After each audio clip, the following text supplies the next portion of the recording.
Joining Nolan and Stephen on stage is Director of Communications for Goldwater Institute, Mike Brownfield, and Executive Vice President for Right Management, Deborah Williams, Founder and CEO of After 5 Detroit, Carrie Doman, Business Leader for LinkedIn Detroit, LaRon Johnson.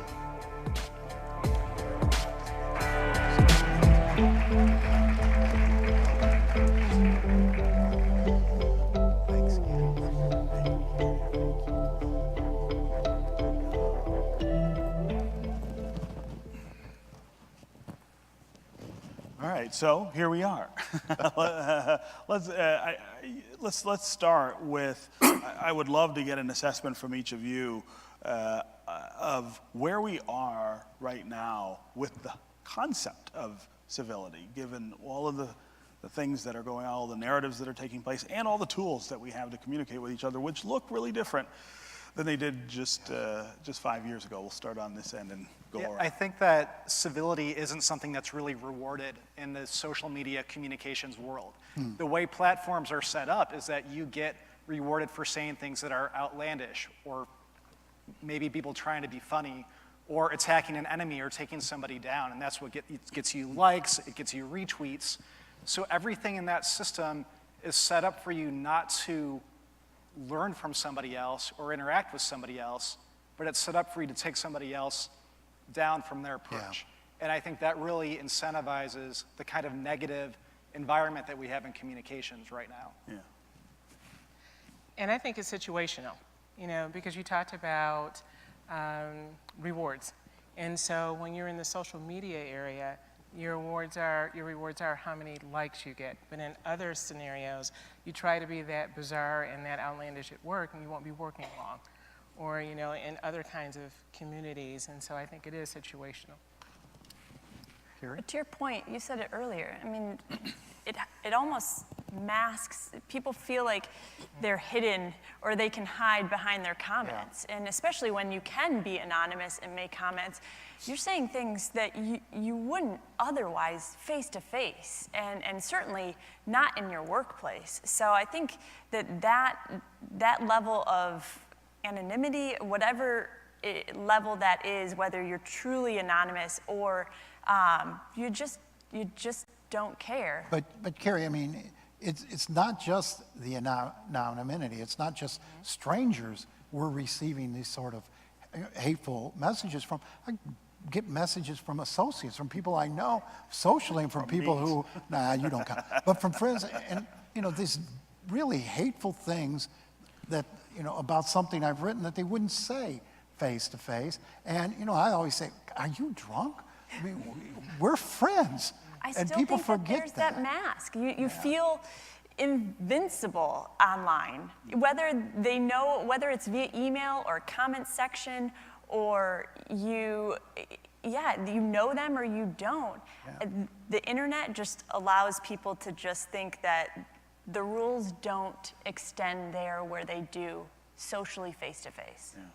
I would just, plus one everything that was said on stage. I would say only thing additive I'd put is I think from a level of accountability, to Carrie's point, I think there's a lack of accountability in social. So again, people add things for clickbait or to get likes and shares. I think the reality is if you don't have a level of accountability, then you do feel superhuman.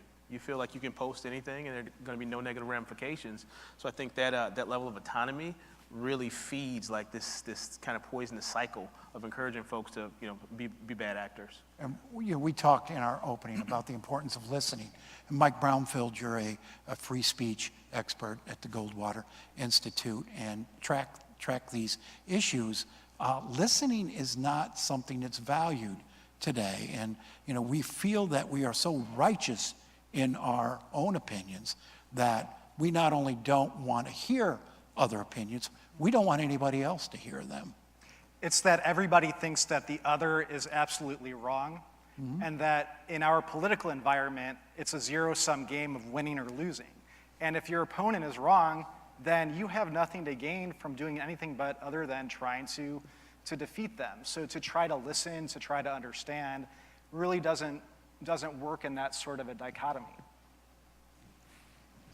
I would agree. Listening is a lost art, right? I mean, you don't get any points for listening and paraphrasing and testing for reaction. It's just, how can I just bash this person? But you know what I wonder, when we were talking about, social media, and so much now, if you think about in meetings or when you're out at dinner, how many people do you see engaged in this kind of dialogue? Right. Versus you're sitting there across from the person texting. And when you have this kind of dialogue, even if particularly if it's difficult conversations, you get visual cues, you get verbal cues that help you understand how what you're saying is landing, or whether you're being heard and the other person is being heard. You don't get that with likes. You don't get that. Yeah, and I do think restaurants should have baskets where people are required to put their cell phone in before they get a seat. Well, to that point, I mean, we just started a kids website, right? And we're seeing, and I just had a kid, and you see how easy it is nowadays to just put an iPad in front of them, put a phone, and everything you're reading, I truly believe that our children, we are going to see the ramifications of that socially, right? And to your point, like reading cues, just having that social awareness, I really think that we're going to have an issue with the youngest of generations now, just based on the amount of TV and electronics that are consistently being put in front of them. So if you're talking about young generations and what is happening in the future, look at our universities as really a front line of what's happening with communication and freedom of speech. If you have universities where it's okay to relegate speech to zones, where you can only have a free speech in one space, you can only hand out a constitution in this particular area. A university should be a bastion of free speech everywhere. And it shouldn't be that you have to protect people from hearing speech in order to have a functioning environment. Are we too angry to talk to each other in a productive conversation? Are we just too mad? Are we just too intent on screaming? Me or we generally? Us too. You mad, Nolan? But our society today. I think there is a lot of that anger, and it's intolerance. And when we're able to self-select into the conversations that we hear, whether it's tuning into MSNBC versus Fox News, whether it's just reading one news feed versus another online, then of course you're choosing to only hear one side, and that really fosters the sense that, yeah, you are right, you're only hearing things that affirm you, and that sort of bolsters the fact that, or your notion that you're right and you're angry about those who are wrong. Yeah, go ahead. I feel like, the two mad argument is kind of almost a cop-out. There's been a period of civil unrest throughout the history of America. And at different points in time, people had a lot of things to be upset about. But I think if we're willing to sacrifice communicating and giving open, honest, constructive feedback, because we're too mad, then we're selling ourselves short. And so I truly buy that as a cop-out. I don't know if it's madness. I mean, I think we are mad. But I also think this idea of instant gratification, going back to my last comment about we are so tied to social media and just getting everything right now. That plays into this idea of not stopping and listening. You're too focused on the next thing or trying to back in the day, you didn't have that instant gratification of looking it up, where you just talked it through, or you took that time. Whereas that component, I think, is dictating a lot in our social norms. And so often we want to say it's the millennials. Yeah. Oh, it is. But it's not. I was in a meeting the other day, and there was not a millennial in the room. Most of us are so far from that, we could be the parents of millennials. Okay, I'll speak. And that's me and you. Yes. Half of the people in the room were on their computers or on their smartphones, not engaged in this exceptionally important conversation. And so it gets back to, you're not tuned in, you're not really listening, and I wonder whether sometimes the volume gets turned up because people feel they're not being heard. Yeah. Mike, you said something that I want to follow up on, this idea of creating safe spaces on college campuses, which is somewhat controversial and bumps up against the whole idea of the free exchange of ideas on campus. But I want us to talk a little about the history of that notion and the idea that for so long, there wasn't a free exchange of ideas, right? The thumb was on the scale the other way, to shut certain people down, to say to certain people, what you think, what you say is not as valuable as everyone else. And so I think some of what we see on college campuses now is an attempt to say, well, let's try to balance those scales out a little more evenly. If we're doing that the wrong way on campuses now, in other words, overreaching, what would it look like to go back and try to say, look, there are some voices we need to give more power to and more space, and that is part of being civil. I think it's sending the signal that speech is what's valuable and ideas are what are valuable. And while it's okay that somebody can speak and say something totally abhorrent, and you know what, you're going to have to hear it because that's what society is about. But then because of free speech, we can use our own words, our own ideas, our arguments to knock down that abhorrent, terrible idea. And that's how learning happens, that's how arguments are made, and that's how minds are changed.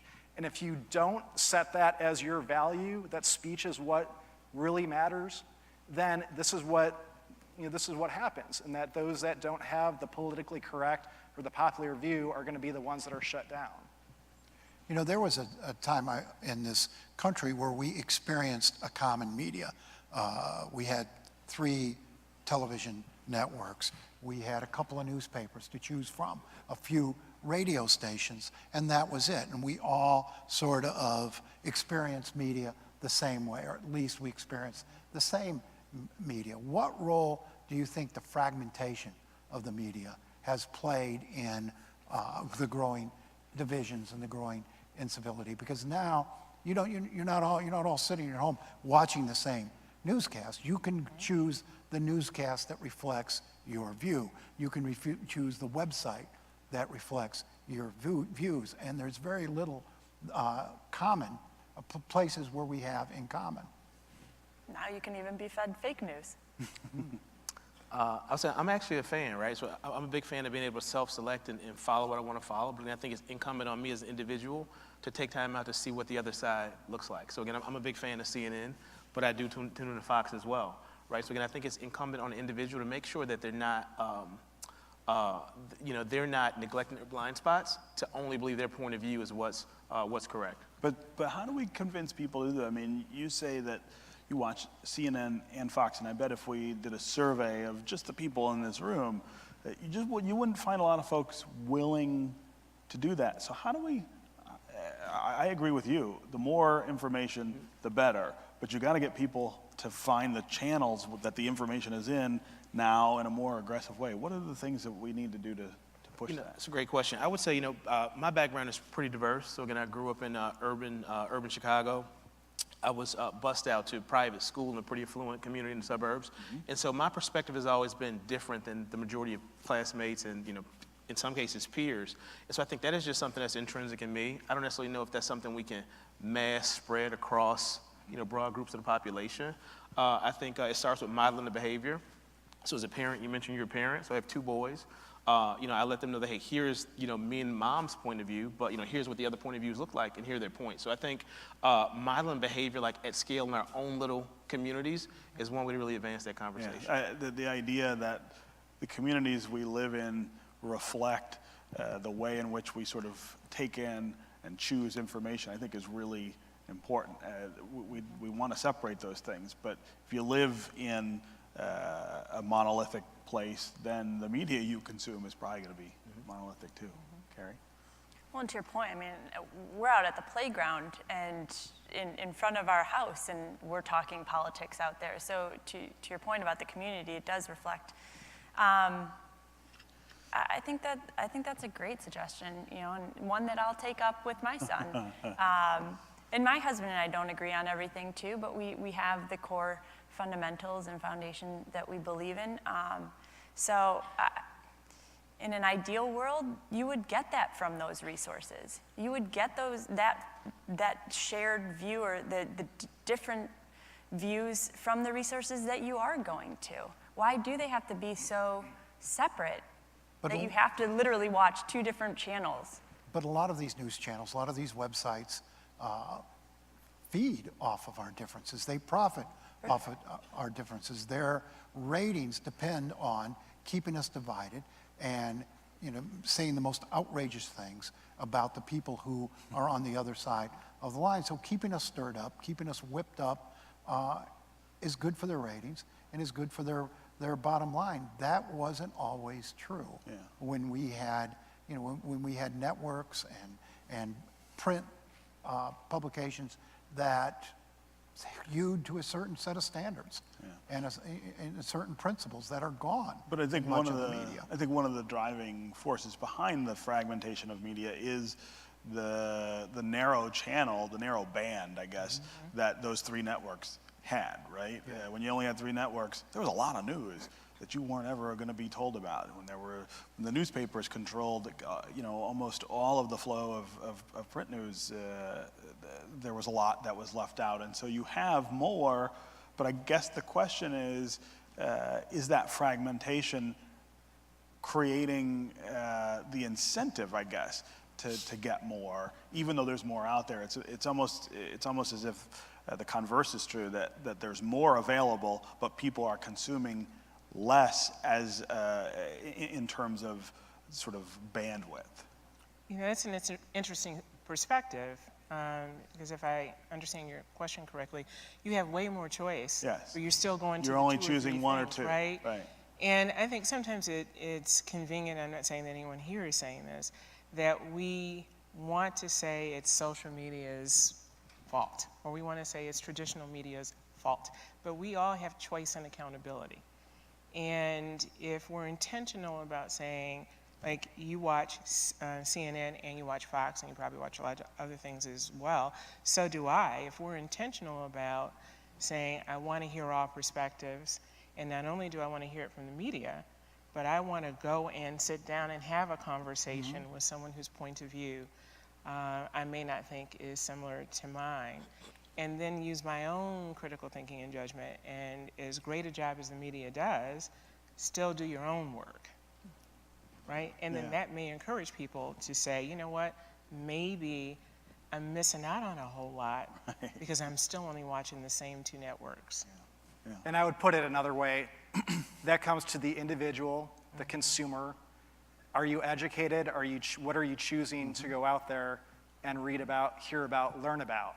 And what would the converse be?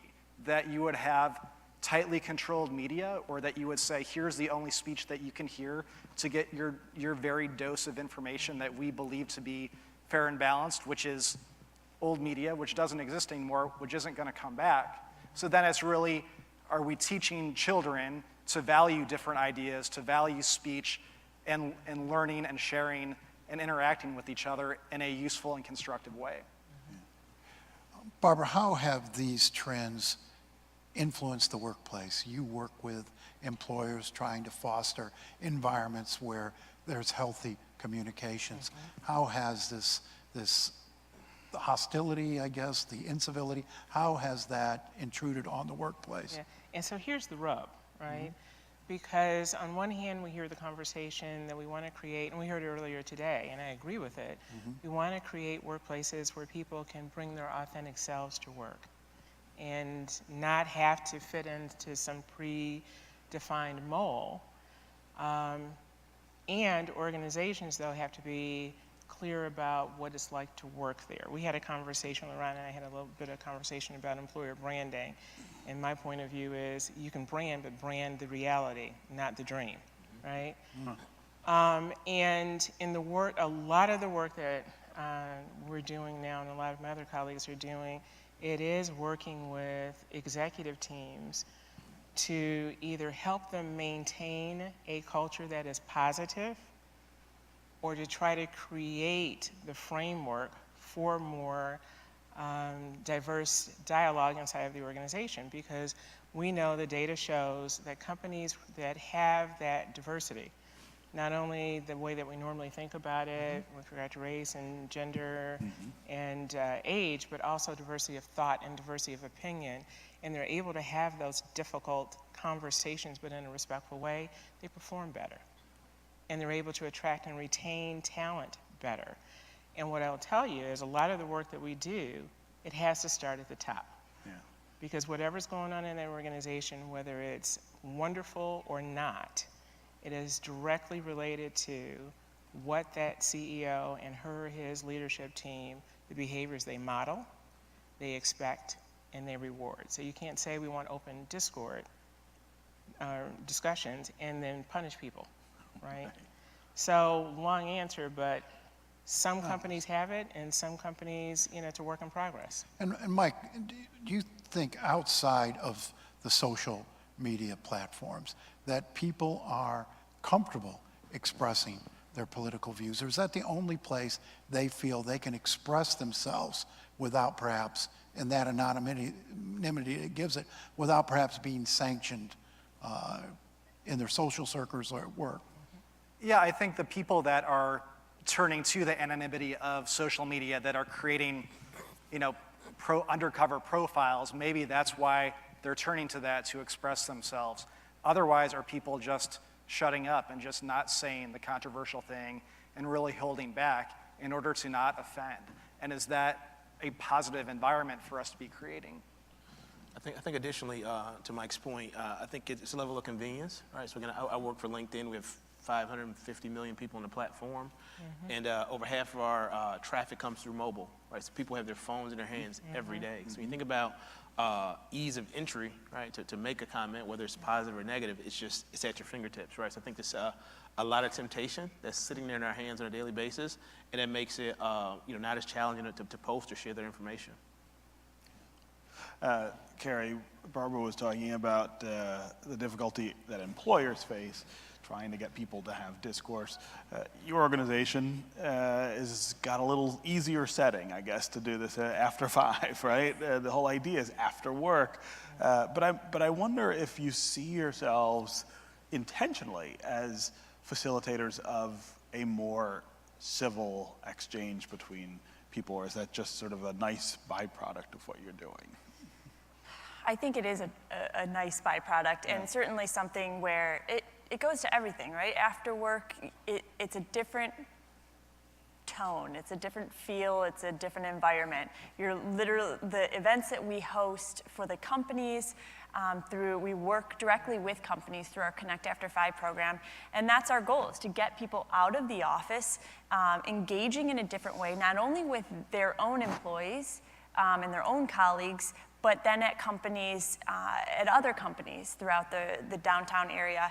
And I think when you're out of the office and having a drink, doing a fun activity, those conversations are different. And they are a little bit more civil in nature because it is just a little bit more relaxed, or you're still colleagues in one way or another, but you're having a drink. And for whatever reason, that does break down the barrier where you're a little bit more civil than you would otherwise be online, but you can have fun and maybe talk a little bit more frank, but also respectfully. Yeah. Laurent, I'm really interested in how LinkedIn sort of views that community. You talked about creating 550 million people, and that number is mind-blowing, and it is around a very specific idea, this idea of networking, right? The sort of modern networking.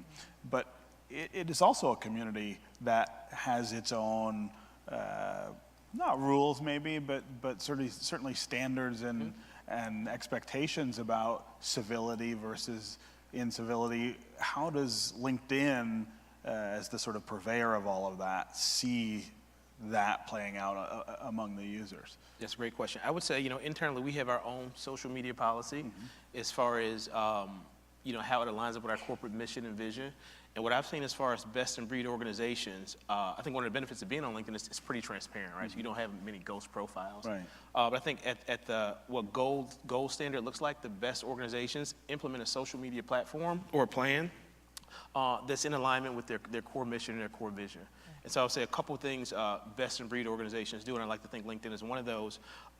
Explicitly communicate what that policy is and how that policy affects people at different levels in the organization, depending on the level of sensitivity, information, things like that. I think you need to make sure you highlight from a legal aspect, ramifications of, not adhering to what that policy looks like.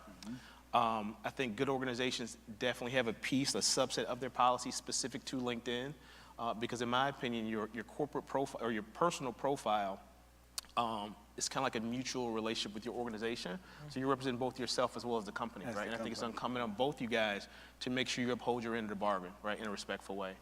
I would say the final piece that I would say best in breed organizations do is from a messaging standpoint,